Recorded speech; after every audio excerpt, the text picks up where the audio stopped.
Friends, कैसे हैं आप लोग। आज हमारा टॉपिक है प्रेसिडेंट ऑफ इंडिया। तो कल का आपने मेरा वीडियो देखा ही होगा और आप मुझे लाइक कर सकते हैं, मेरे चैनल पे कमेंट कर सकते हैं। अगर आपको किसी पर्टिकुलर रिलेटेड टॉपिक से के बारे में इंफॉर्मेशन चाहिए तो आप मेरे यूट्यूब चैनल पे भी कमेंट कर सकते हैं, तो मैं आपको उससे रिलेटेड वीडियो बना के दूँगी। ओके फ्रेंड्स, तो हमारा आज का टॉपिक हम देखते हैं कि हमें इसके बारे में, प्रेसिडेंट ऑफ इंडिया के बारे में एक्चुअली क्या पता है। हमारा टॉपिक है प्रेसिडेंट ऑफ इंडिया का क्वालिफ़िकेशंस क्या होने चाहिए। तो सबसे पहले हम जानते हैं कि क्वालिफ़िकेशंस क्या होती है। First qualification is he should be a citizen of India. तो सिटीजन ऑफ इंडिया का मीन्स वो इंडिया का ही नागरिक होना चाहिए। Should have completed the age of 35 years and 35 years की उसकी एज होनी चाहिए। Should be qualified to be elected as a member of Lok Sabha. वो लोकसभा का मेंबर इलेक्टेड होना चाहिए, उसके पास इतनी क्वालिफिकेशन होनी चाहिए कि वो इलेक्टेड हो लोकसभा का member. And should not hold any office of profit. Office of profit का मतलब ये है कि उसको गवर्नमेंट के थ्रू कोई भी भत्ता ना दिया जा रहा हो, उसको गवर्नमेंट के थ्रू कोई पोस्ट नहीं प्रोवाइडेड हो, ये होता है ऑफिस ऑफ प्रॉफिट। तो उसको गवर्नमेंट के थ्रू कोई भी पोस्ट नहीं प्रोवाइडेड होगी। The candidate should not be a government service. Okay friends, तो ये हमारे क्वालिफिकेशंस है, हम आगे जानते हैं और डिटेल में। तो आगे हमारा है कि the office of president, vice president, governor और द मिनिस्टर ऑफ यूनियन और the state is not considered as the office of profit. तो प्रेसिडेंट के अलावा वाइस प्रेसिडेंट है, उसको वो भी ऑफिस ऑफ प्रॉफिट नहीं होना चाहिए, उसके पास भी उसको भी गवर्नमेंट के थ्रू कोई भी पोस्ट प्रोवाइडेड नहीं होनी चाहिए।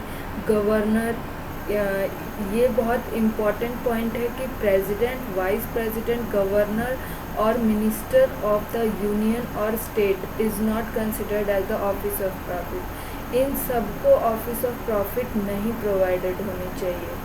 ओके फ्रेंड्स, फिर हमारा नेक्स्ट आता है कि president can not at the same time be a member of parliament और अ स्टेट लेजिस्लेटर।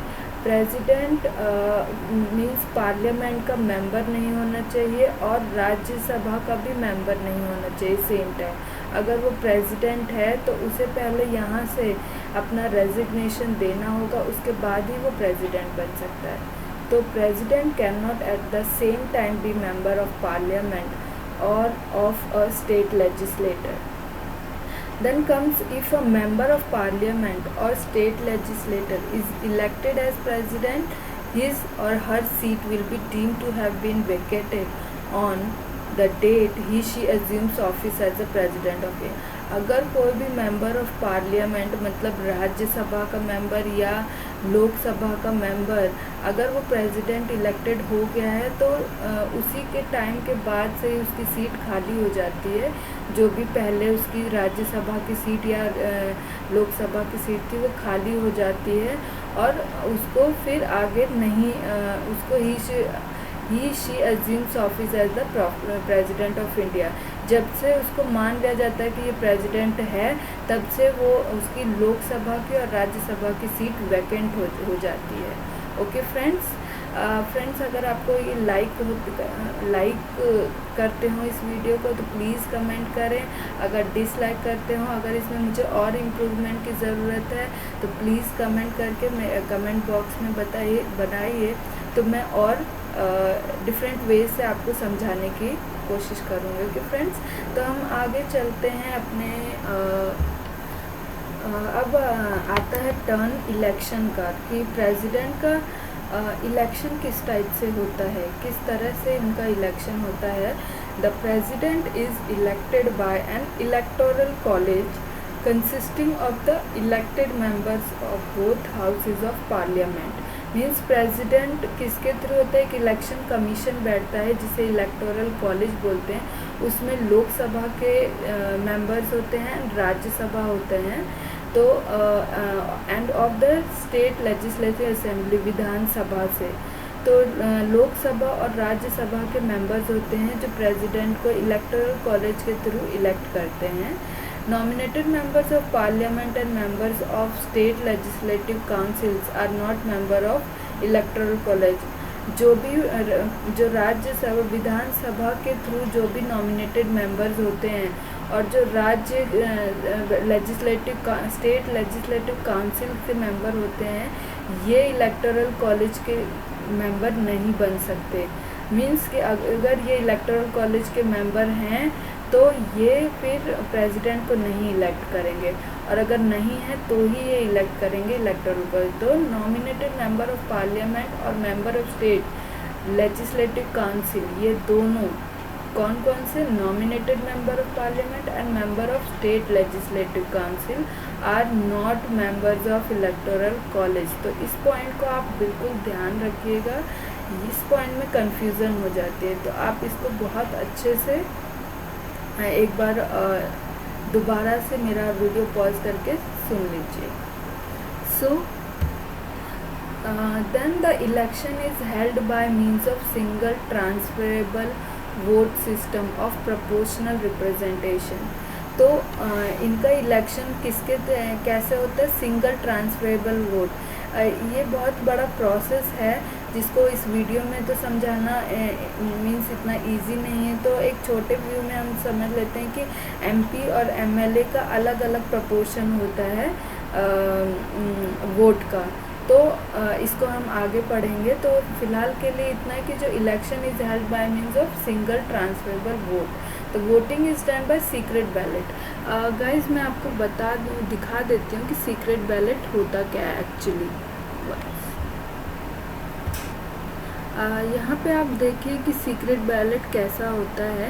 ये सीक्रेट बैलेट है और इसमें सीक्रेटली जो भी इलेक्शन में किसी भी मीन्स प्रेसिडेंट को चुनते हैं या किसी भी अथॉरिटी को चुनते हैं, वो इसके थ्रू चुनते। ये है सीक्रेट बैलेट। इसमें सीक्रेटली किसको वोट देना है, पीपल अपना वोट देते हैं।